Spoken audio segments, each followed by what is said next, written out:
Bonjour et bienvenue dans Bonjour chez vous. Aujourd'hui, nous parlons du merveilleux amour que Dieu a pour nous. Oui, tu es aimé de Dieu et tu es aimé par nous aussi, par Annabelle et par Omer. Hein Oui. On est d'accord? L'amour du Père transmis à travers de ses enfants. C'est ça, il a communiqué, il a déversé son amour en nous. Mais l'amour de Dieu surpasse bien sûr l'amour humain. L'amour de Dieu est parfait, il est complet. Et on va en parler aujourd'hui dans cette émission. Et on a un beau « C'est mon histoire ». Eh oui, nous sommes vendredi. C'est le témoignage de Siam qui nous raconte comment en fait elle a grandi dans une religion musulmane, mais qu'elle a découvert l'amour de Jésus-Christ. Un très très beau témoignage qu'on aura l'occasion d'écouter tout à l'heure dans l'émission. Mais pour l'instant, on va commencer cette émission en parlant, oui, de l'amour de Dieu manifesté pour nous dans la pensée du jour.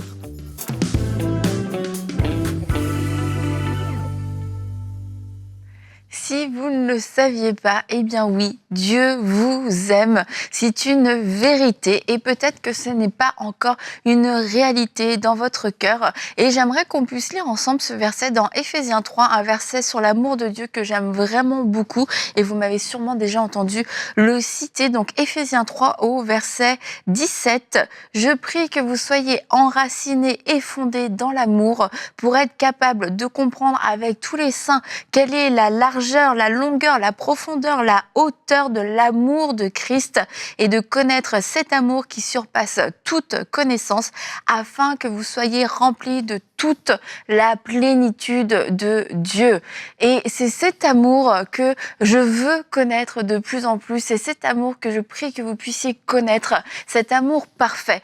Et on a quelquefois du mal à recevoir l'amour de Dieu parce que on a eu de mauvaises expériences en amour avec nos parents, avec des amis, avec des frères et sœurs, bref, avec des personnes humaines. Et on a pu vivre des déceptions, on a pu avoir le cœur brisé, on a pu se sentir trahi, se sentir abandonné. Et du coup, on s'imagine que l'amour que Dieu a pour nous fonctionne de la même façon. Mais l'amour de Dieu est le modèle. Et souvent, notre modèle, là sur quoi on se base, notre base, ça va être l'amour humain. Mais notre amour humain devrait être le reflet de l'amour de Dieu. Et l'amour de Dieu est parfait. L'amour de Dieu est complet. L'amour de Dieu est entier. L'amour de Dieu est total. Il sait que nous avons besoin d'être aimés et c'est pour ça qu'il sait nous aimer de la manière qui nous convient. Dieu lui-même, c'est tous les langages de l'amour. Peu importe la façon dont vous vous sentez aimé, Dieu peut vous aimer, Dieu veut vous aimer de cette façon-là. Et je prie que toutes les forteresses qui ont pu s'installer, qui ont pu s'ériger à cause des blessures, à cause des déceptions, à cause des mensonges puissent tomber et que vous puissiez recevoir cet amour qui va vous permettre de vivre la plénitude de Dieu. Cet amour que vous regardez en haut, vous regardez en bas, à droite, à gauche, au sud, au nord, à l'est, à l'ouest, vous ne voyez que l'amour de Dieu, un amour qui vous remplit, un amour qui vous relève, un amour qui fait que lorsque vous voulez abandonner, vous vous dites non, Dieu m'a tellement aimé que je ne peux pas abandonner par amour pour lui, parce qu'il m'aime tellement, c'est lui qui m'a aimé le premier, et que cet amour soit pour vous une source de vie, une source de guérison, une source de persévérance. Dieu vous aime et c'est une certitude. Alors si aujourd'hui vous n'arrivez pas à ressentir, si vous n'arrivez pas à recevoir cet amour, eh bien je crois que vous pouvez faire cette prière avec un cœur simple, un cœur d'enfant et dire Seigneur, je veux recevoir cet amour, je veux me sentir aimé de toi et je crois avec foi que c'est vrai que tu m'aimes, mais je n'arrive pas à le sentir, alors fais-le, fais ce que tu dois faire, fais ton œuvre pour que je puisse sentir cet amour parfait qui vient de toi. Amen, amen. Ouais, Dieu est tellement bon et rempli d'amour. Et Jean 3,16 nous parle de l'amour de Dieu qui a été manifesté, car Dieu a tant aimé le monde qu'il a donné son Fils. L'amour de Dieu a été prouvé déjà de tellement de façons différentes, mais il est tellement bon qu'il nous le dit même dans sa parole, nous le rappelle régulièrement. Et notre verset du jour, qui est dans Jérémie 31, 13, nous parle de cet amour manifesté pour nous. « De loin, l'Éternel s'est montré à moi. Je t'aime d'un amour éternel. C'est pourquoi je te conserve ma bonté. » Peut-être que vous vous sentez loin de Dieu en ce moment, et bien même de loin, Dieu vous regarde avec amour. Même quand nous étions dans le monde, même quand nous étions perdus, Dieu nous aimait parce qu'il avait déjà préparé tout un tas de bontés pour nous, au travers bien sûr de l'œuvre de la croix, qu'il a manifesté cet amour, mais aussi parce qu'il y a ce pardon extraordinaire qui manifeste l'amour de Dieu. Et c'est vrai que on a beau nous le dire, on a beau l'entendre, on a du mal des fois à s'approprier cet amour de Dieu, et pour certains qui nous écoutent, c'est difficile de recevoir cet amour. Oui, c'est difficile en effet parce que, comme Annabelle l'a dit, nous avons les critères humains. Dans les critères humains, qu'est-ce qu'on nous dit? L'amour doit se mériter. Voilà, je dois mériter cet amour-là. Or, l'amour de Dieu ne se base pas sur le mérite. L'amour de Dieu se base sur sa nature. Dieu est amour. Ce que j'aime, la Bible peut dire Dieu est lumière, Dieu est ceci, Dieu est cela, mais l'essentiel du caractère de Dieu, dans la parole de Dieu, il est amour. Il nous aime par grâce, non parce que nous le méritons, non parce que nous avons fait des œuvres. La Bible dit que Dieu a prouvé son amour envers nous, de ce que lorsque nous étions encore perdus, donc quand nous étions encore en train de faire tellement de mauvaises choses loin de Dieu, nous étions dans la rébellion, eh bien Christ est mort pour nous. Oui. Et l'apôtre Paul le découvre tellement cet amour, il dit, qui me séparera de l'amour de Dieu? Qui me séparera? Et il cite un tas de choses qui pourraient nous séparer de l'amour de Dieu. Et on pense souvent que c'est les choses extérieures qui nous séparent de l'amour de Dieu, qui vont nous séparer, mais parfois, c'est nous-mêmes comment nous nous voyons. Nous disons, Seigneur, après ce que j'ai fait, après le péché dans lequel je suis tombé, je ne mérite pas ton amour, je ne mérite pas d'être appelé ton enfant. Dieu est comme le père de fils prodigue qui dit, viens, je t'accueille, on va recommencer là où nous sommes. Et c'est ça qui nous empêche de recevoir parce que nous nous jugeons ou nous voulons accéder à cet amour avec des critères humains ou des œuvres humaines pour dire je mérite. Mais à partir du moment où tu mérites l'amour de Dieu, c'est plus grâce alors, c'est le fruit de ton travail. Exactement.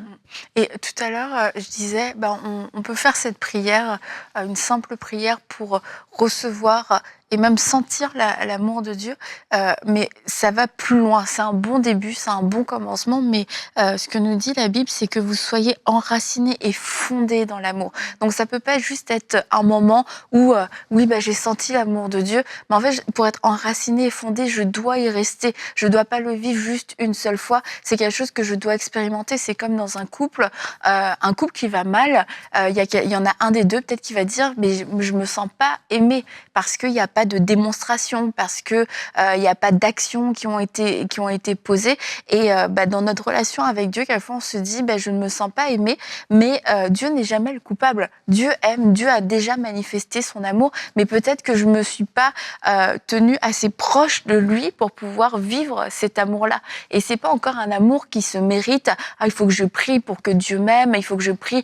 Mais c'est parce que quand tu pries, quand tu es en communion avec Dieu, t'es avec lui, t'es proche de lui, et c'est là où tu peux recevoir son amour, que tu peux sentir son amour, que tu peux sentir son étreinte, que tu sens sa présence, que tu sais que t'es aimé à ce moment-là. Et c'est pas, et quelquefois dans notre tête, on va entendre, tu vois, Annabelle a dit, c'est parce que je prie pas assez que Dieu m'aime pas. Mais en fait, c'est pas ça, c'est parce que tu ne pries pas assez, que tu n'arrives pas, et que tu ne prends pas assez de temps avec Dieu, que tu n'arrives pas à te sentir aimé de lui. Il est là, ses bras sont là, mais si toi tu es à 20 km, tu dis moi il m'a pas fait de câlin, moi il m'a pas parlé, mais c'est parce que c'est nous qui nous tenons à distance de son amour. Et plus que de vivre donc cette expérience une fois, c'est de chercher à s'enraciner, à être fondé dans l'amour, et que ce soit une fondation et pas juste une expérience d'une fois, d'un jour, parce que de là va découler aussi toute notre perspective de Dieu, sa bonté, sa fidélité. Quand je passe dans une épreuve, c'est quoi ma première pensée? Là, Dieu va me laisser tomber, Dieu n'était pas content après moi, ou alors c'est quoi? Non, je connais l'amour de Dieu, je sais qu'il va m'accompagner, je sais qu'il est avec moi dans cette épreuve, je sais qu'il va me donner le moyen d'en sortir, je sais qu'il ne m'abandonnera pas, mais pour en arriver à cette conviction de foi, c'est basé sur le fait que je sais que Dieu m'aime. Et aussi, je crois que si on parle de la parole de Dieu dit d'être enraciné et fondé, eh bien, cet amour de Dieu n'est plus basé sur mes émotions. Le chemin de la maturité dans la vie chrétienne, c'est que, vous voyez, quand on est un bébé dans la foi, Dieu aura tendance à nous faire sentir son amour. C'est comme ça. On se lève notre bébé, et puis on lui dit des choses, et puis il nous sourit. Mais au fur et à mesure qu'on grandit, mon amour est basé sur la révélation. Mon amour, l'amour de Dieu que je connais est basé sur la révélation. L'amour de Dieu que je connais est basé sur ce que la parole de Dieu me dit. Ce n'est pas comment je me sens ce jour-là, ce n'est pas que ce que j'ai ressenti ces jours-là, mais je sais que Dieu m'aime parce que sa parole me le dit et sa parole est la vérité. Elle ne change pas, l'amour de Dieu ne change pas, l'amour de Dieu ne varie pas. Je me bats. C'est là que je deviens enraciné, en fait, parce que ce n'est pas lié à mes circonstances. Mes circonstances peuvent être trompeurs. Peut-être que Dieu me fait sentir son amour, mais moi, je suis distrait. Mais qu'est-ce que la parole de Dieu me dit? Il me dit que Dieu est amour. Il me dit, je serai avec toi jusqu'à la fin du monde. Il me dit, comme on l'a vu dans le verset d'aujourd'hui, je t'aime d'un amour éternel. Sa parole me suffit, car c'est cette même parole par laquelle il dit, je t'aime d'un amour éternel. Eh bien, c'est la même parole par laquelle il a créé le monde. Et le monde subsiste encore. Eh bien, la parole de, si je crois ça, je me fonde dessus alors, parce que dans la vie, comme disait Annabelle, il viendra toutes sortes de circonstances. Toutes sortes de circonstances peuvent nous tomber dessus, mais je sais ce que la parole de Dieu me dit. Et s'il y a un domaine où Satan va attaquer, dès qu'on a une épreuve, c'est le domaine de l'amour de Dieu. Parce qu'il sait que dès qu'il a touché ça, il parvient à nous faire douter de l'amour de Dieu. Il sait que tout le reste, là, ce n'est qu'une question de temps pour que cela puisse s'écrouler. Et c'est pour cela que le domaine de l'amour de Dieu, c'est le seul domaine, même dans les domaines chrétiens, où on parle de s'enraciner. C'est le seul domaine. Parce que si on n'est pas enraciné là, tout le reste va s'écrouler. C'est vrai. Et finalement, si on n'est pas enraciné, je pense à un enfant qui fait une bêtise. S'il n'est pas convaincu de l'amour de ses parents, il va vouloir cacher sa bêtise. Parce qu'il pensera que si on sait que j'ai fait ça, on va me rejeter, on ne m'aimera plus. Et en fait, je pense que c'est pareil avec l'amour de Dieu. Si on est pleinement enraciné dans cet amour, convaincu, eh bien, si on a un moment de faiblesse, si on a une fragilité, si on tombe à un moment donné, on va pouvoir immédiatement se tourner vers lui, sachant que malgré ça, il nous aime. On se tourne vers lui et on passe à la repentance immédiatement. Au lieu de se cacher, au lieu de résister, au lieu de s'éloigner même de Dieu en disant « bah non, c'est sûr, il veut plus de moi », le diable vient jouer dans nos pensées, comme tu le disais, vient nous attaquer sur cet aspect-là, de nous dire bah, finalement, Dieu ne t'aime pas, Dieu t'a rejeté parce que tu as péché, parce que tu as fauté. Alors que Dieu nous aimait avant même qu'on ait demandé pardon pour ce qu'on avait fait. Dieu nous aimait alors qu'on était encore pécheurs. Donc c'est vraiment une façon de voir les choses, de comprendre et d'être convaincu. C'est quelque chose qui n'est pas conditionnel, qui n'est pas négociable. C'est une réalité. Dieu nous aime. Un point, c'est tout, j'ai envie de dire. Et on peut se poser la question pour peut-être nous aider à comprendre la racine de notre incrédulité vis-à-vis de l'amour de Dieu. C'est pourquoi est-ce que je pense que Dieu ne m'aime pas?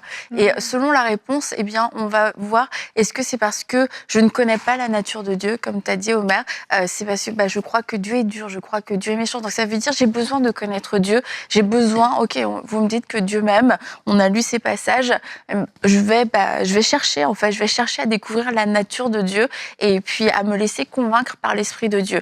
Après, ça c'est la première voie. La deuxième voie, c'est va être tourner vers moi. Je crois que Dieu ne m'aime pas parce que j'ai fait trop d'erreurs, parce qu'on ne peut pas m'aimer, parce qu'il n'y a rien en moi qui fait que Dieu pourrait m'aimer, parce qu'on m'a dit que moi j'étais une cause perdue. Donc ça veut dire que la racine est à l'intérieur de vous et ce sont des blessures, ce sont des paroles qui ont été dites, des situations qui ont été blessantes et le fait de rejeter l'amour de Dieu, c'est exactement l'amour de Dieu qui vous guérira, c'est l'amour de Dieu qui apportera pour vous la restauration complète et on a tendance du coup à fuir le médicament et c'est de se dire si cette racine est à l'intérieur, eh bien mettez Dieu à l'épreuve et dites-lui contre tout ce qu'on a pu me dire, eh bien je vais croire que tu m'aimes et je vais juste me lancer et je vais te faire confiance et je crois que sincèrement Dieu ne vous décevra pas et vous allez pouvoir recevoir cet amour de Dieu et recevoir cette guérison. Amen, amen. Recevez au nom de Jésus, vraiment recevez cet amour parfait.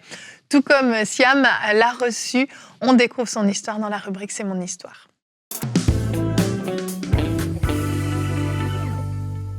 Et on se retrouve aujourd'hui pour la rubrique C'est mon histoire. Aujourd'hui, nous recevons Siam Baudelec. Bonjour Siam. Bonjour Nadine. Ça va bien? Ça va bien et toi? Ça va très bien. Je suis très contente de te recevoir aujourd'hui. Merci. Siam, tu viens nous raconter ton témoignage, Oui. un très très beau témoignage. On va commencer déjà par une mise en contexte. Dans quelle famille as-tu grandi? Alors moi, j'ai grandi dans une famille musulmane. J'ai subi toutes sortes de violences physiques et psychologiques parce que la femme n'était pas considérée chez nous. Alors, j'avais 3 grands frères, des parents, une petite sœur. Et donc, comme j'étais l'aînée des filles, forcément, j'étais attitrée à toutes les tâches ménagères et je n'avais pas le choix. Il fallait que je fasse ce que mes parents disent ou ce que la religion disait. Et donc, c'était pas simple. Forcément, j'avais beaucoup d'interdictions. Donc, moi qui étais une adolescente pleine de vie, bah, c'était très compliqué pour moi. Alors moi, j'étais très rebelle,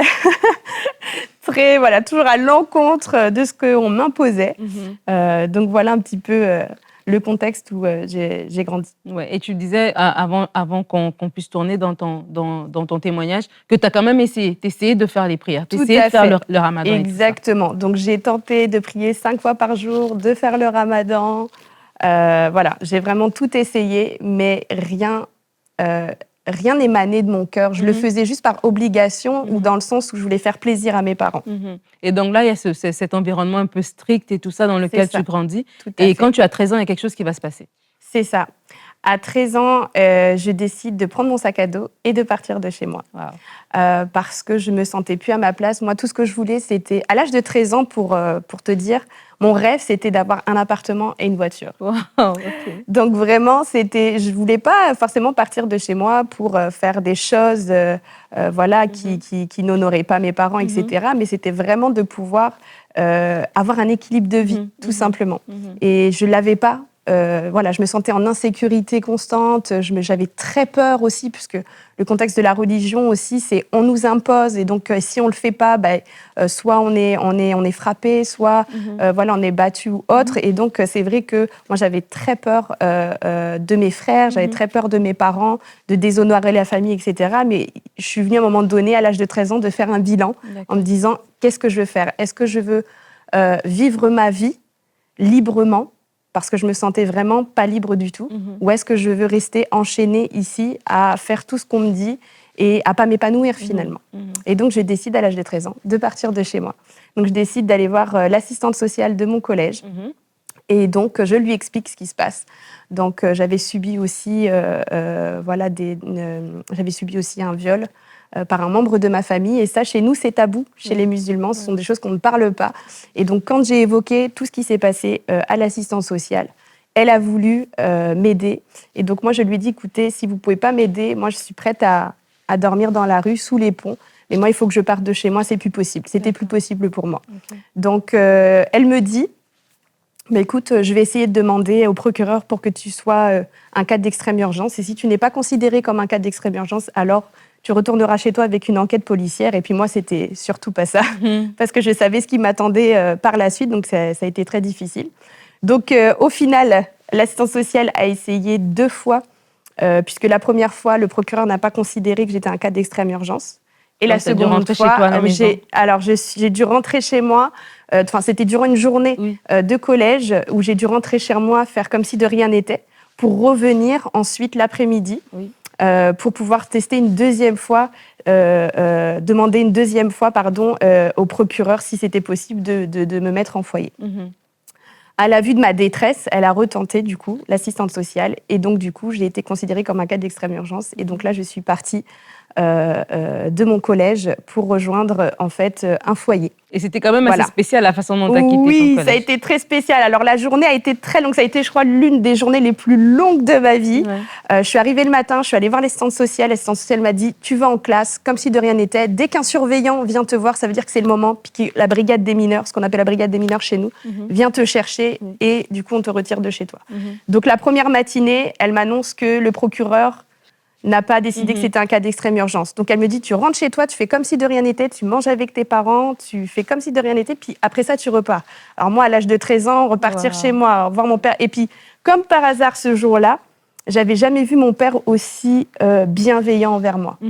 Et ce jour-là, alors chez nous, on ne se demande pas pardon avec les mots, on se demande pardon avec des actes. Et ce jour-là, il m'avait acheté une montre et il m'avait dit, voilà, je t'ai acheté une montre, je savais que tu voulais une montre. Donc c'était une manière pour lui, en fait, de me dire, bah voilà, je m'excuse de ce qui se passe en ce moment. Et puis là, moi, mon cœur balance, je me dis, j'y vais pas. Et je me dis, non, il faut que je prenne mon courage à deux mains, sinon je ne vais jamais y arriver. Et donc, je repars au collège. Et là, il y a mon père qui est venu me déposer donc, en voiture. Et je savais que si je me retournais pour lui dire au revoir, je ne partirais pas. Donc, j'ai décidé de regarder droit devant moi. Et je me suis dit, non, Siam, il faut que tu y ailles. Donc, je suis partie. Et là, l'assistante sociale a redemandé une deuxième fois au procureur. Et donc là, j'ai été considérée comme un cas d'extrême urgence. Et donc là, c'est parti vraiment... je ne savais pas du tout comment ça allait se passer, mais là, ça s'est très, très mal passé puisque il y a eu des bagarres. Alors, mon collège est principalement situé au cœur d'un quartier. Donc, tous les copains de mes frères, tous les copains de mon père sont venus. Et donc là, ils se sont bagarrés avec le proviseur, la prof de français. Ouais, ça a été quelque chose. Voilà, là, quelque chose de... été mis en foyer. Et comment ça se passe? Après ça, voilà, j'ai été mis en foyer. Et là, la première nuit, ça a été très difficile parce que je me suis sentie très seule. Parce qu'à l'âge de 13 ans, on a quand même besoin de ses parents. Oui. Et j'avais vraiment un manque d'amour qui était présent, une grosse carence affective. Je me sentais tellement seule, c'était physique. Vraiment, je le sentais physiquement. Et donc, j'ai fait de foyer en foyer, de famille d'accueil en famille d'accueil. Alors là, les foyers, c'est pas super joli. À mon époque, en tout cas, on n'avait que 4 € d'argent de poche. Donc, à l'époque, je fumais. Les 4 €, ce n'était pas suffisant pour s'acheter aussi des nécessaires au niveau toilettes et autres. Et c'était un peu la loi de la jungle. Ouais. Donc, il fallait toujours protéger ses affaires, il fallait faire attention à qui on parlait, etc. etc. Donc, je me suis beaucoup retrouvée seule et je me suis sentie vraiment seule au monde. Ouais. Et donc, en faisant de foyer en foyer, de famille d'accueil en famille d'accueil, un jour, je me suis dit, une Siam de plus ou une Siam de moins, ça change quoi dans ce monde ? Parce que pour moi, je n'avais pas trouvé l'équilibre de vie. Je n'avais pas trouvé l'équilibre dont j'avais besoin et l'amour, puisque après ça, j'ai voulu combler cette carence par d'autres choses, par les garçons, les vols, la drogue. Et donc, tranquillement, je sombrais. Une descente aux enfers, en fait. C'est ça. Et donc, je suis vraiment descendue au plus bas. Et là, je me suis adressée, en fait, à Dieu directement. Et j'étais sur la terrasse, en fait, du foyer. Je lui ai dit, voilà, si tu existes vraiment, je ne sais pas s'il faut être chrétienne, musulmane, juive, peu m'importe. Mais si tu existes vraiment, trouve une famille d'accueil pour moi, ou sinon, moi, je vais faire le travail que tu dois faire depuis longtemps. Et j'étais prête à me jeter du haut d'un pont. Wow. Et je m'étais dit, si tu existes vraiment, il faut vraiment que tu fasses ça pour moi. Et sans le savoir, je me suis adressée à Dieu un dimanche. Et le lundi, il y a un éducateur qui me dit, Siam, on a trouvé une famille pour toi. Donc le lendemain. D'accord. Et là, par contre, j'ai eu très peur. Okay. Parce que je me suis dit, chez nous, chez les musulmans, Dieu ne parle pas. Oui. On fait plein de bonnes actions pour avoir ce qu'on appelle des hasanettes là-haut dans le ciel. On fait vraiment des bonnes actions pour avoir une place au paradis. Et donc là, je me suis dit, waouh, Dieu parle. Mais j'ai laissé ça de côté. Je me suis dit, c'est cool, j'ai une famille d'accueil, alors j'y vais. Les autres membres qui étaient là au foyer, ils étaient même mécontents parce qu'ils se disaient, mais nous, on était là avant, comment ça se fait qu'elle arrive, puis elle trouve une famille. Donc, à ce moment-là, j'étais contente. Donc, j'ai fait l'adaptation la semaine. Le week-end, je me suis retrouvée chez cette famille. Mais dans cette adaptation-là, quand je suis allée chez eux, il y avait une paix et un amour incroyable. Et je me suis dit, c'est ici, quoi. Est-ce que c'est dans cette famille que quand tu es rentrée dans la voiture, il y avait la chanson c'est ça, Dieu Tout-Puissant qui jouait? C'est ça. Alors, c'est ça. Donc, j'ai fait l'adaptation. Alors, il y avait une paix qui était là. Ouais. Et je me suis dit, le week-end qui suit, OK, j'y vais. Ouais. Et en fait, on prend la voiture avec tous mes bagages. Et donc là, ils mettent de la musique et ils mettent le chant d'Olivier Choua, que je salue. Oui. Voilà. Et qui dit « Dieu Tout-Puissant, comme mon cœur te considère, tout l'univers créé par ton pouvoir. » Et là, je regarde la fenêtre, je regarde le ciel, je dis « Mais comment c'est possible que moi, aussi petite que je suis, aussi insignifiante, que Dieu pense à moi, en fait. » C'était un moment fort dans cette voiture. Et là, je ressens dans mon cœur, c'est comme si Dieu me disait, l'équilibre que tu cherches depuis des années, l'endroit de paix que tu cherches des années, c'est ici. Et je ressens vraiment ça dans mon cœur. Et donc, au fur et à mesure que jour après jour, dans cette famille, j'aperçois qu'il y a l'amour qui règne, qu'il y a la paix qui règne. Et à table, avant de manger, Elle m'explique qu'il prie avant de manger. Alors, ça a été quelque chose de vraiment très inconfortable pour moi parce que elle a prié, donc ils ont prié à table. Merci mon Dieu, le Père, le Fils, le Saint-Esprit. Et donc là, je me suis dit, il y a combien de dieux là-dedans? C'est pas possible. Et donc du coup, ça a été vraiment au début, voilà, ça m'a choquée, mais j'ai respecté pour la simple et bonne raison que cette femme qui a décidé de m'accueillir a décidé de faire à manger et pour moi et pour les autres enfants parce qu'elle savait que moi je mangeais en fait halal. Donc elle a décidé, elle me dit moi ça me dérange pas, je respecte ta religion, mais je te demande juste de respecter que nous on prie à table avant de manger. Alors quand elle a prié, là ça a été waouh. Et là j'ai eu très peur parce que je me suis dit mais c'est pas possible que tu me demandes Dieu de suivre et d'être chrétienne. C'était pas possible pour moi. Et donc jour après jour, je vais donc la voir un jour et je lui dis, écoute, je voudrais avoir une Bible. Et donc là, elle, super enthousiaste, je lui demande la Bible le matin, le soir même, je l'avais. Et donc, j'ai commencé à lire, tout simplement, à lire. Et je me suis dit, je vais peut-être recommencer et pouvoir essayer de parler à Dieu. Et donc, j'ai recommencé à parler à Dieu, sauf que je me suis vraiment prise pour une folle en me disant que je parlais vraiment à un mur. Ça n'avait pas de sens pour moi, parce que Dieu ne parle pas, Dieu ne parle pas aux hommes pour moi. Et en fait, je me suis aperçue que Dieu parlait. Et donc, en priant, je me suis dit, ah non, je suis folle, laisse tomber, Siam, là, ça va pas du tout, tu vas pas bien, faut que tu ailles voir un psychologue, là, ça va pas trop. Puis il y a une petite voix dans mon cœur qui me dit, Siam, va dans le psaume 143. Donc, je vais dans le psaume 143, et c'était tout ce que je venais de dire à Dieu, c'était dans le psaume 143. Et là, je me suis dit, ok, là, Dieu me parle. J'avais très peur, j'avoue. Mais je me suis dit, Dieu me parle. Et je me suis dit, je vais en parler à ma famille d'accueil. Et donc, j'en parle à ma famille d'accueil. Et là, elle explose de rire. Donc, je vais la voir. Je lui dis, surtout, va pas voir les psychologues, va pas voir les psychiatres. Je vais très bien. Je voudrais juste annoncer que Dieu me parle. Et là, elle se met à exploser de rire. Et là, elle me dit, Dieu t'aime. On prie pour toi. Dieu veut le meilleur pour toi, etc., etc. Et donc, elle m'explique un petit peu tout ça. Et puis là, je la regarde. Je dis, écoutez, je veux aller dans votre église. Je veux vraiment aller dans votre église. Et puis moi, j'étais mineure. Donc, il fallait que je demande l'autorisation à mon éducateur.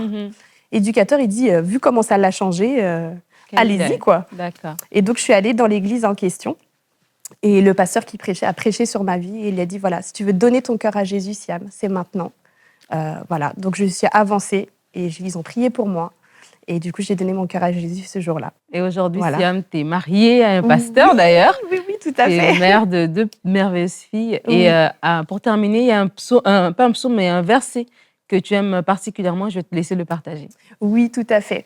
Alors, pour vous encourager, dans la Bible, il y a un verset qui est donc Jérémie 29, verset 11, qui dit « Car je connais les projets que j'ai formés sur vous, des projets de paix et non de malheur, afin de vous donner un avenir et de l'espérance. » Voilà, c'est mon encouragement pour vous. Merci beaucoup, Siam. Merci à toi, merveilleux Nadine. témoignage. Merci. Waouh! Ouais, c'est vraiment trop, trop beau. Ah, vraiment, vraiment, tellement touchant. Merci Seigneur, hein, vraiment. Oui, il transforme vraiment des vies et elle venait de tellement loin. On est tous émus sur ce plateau. Merci Siam pour ce partage, vraiment. Et vous voyez cette jeune fille à l'époque qui a pu être visitée, touchée par l'amour de Dieu, ce Dieu qu'elle ne connaissait même pas réellement, ce Dieu qui lui a parlé et qui lui a révélé son amour. Croyez aujourd'hui que vous êtes aimé de Dieu, aimé au-delà de tout ce que vous pouvez imaginer, aimé au-delà de tout l'amour que vous avez pu ressentir tout au long de votre vie, même en cumulé, ne suffirait pas à représenter l'amour que Dieu a pour vous. N'en doutez pas, soyez-en convaincus. Et si vous avez besoin que le Seigneur vous confirme ces choses-là, vous pouvez simplement lui demander, Père, j'aimerais ressentir ton amour pour moi. J'aimerais vraiment le ressentir même physiquement. Et je suis convaincue que Dieu va vous remplir de son amour. Passez un très bon week-end dans la présence de Dieu. Rapprochez-vous de lui. Et puis on se retrouve lundi pour de nouvelles émissions de Bonjour chez vous.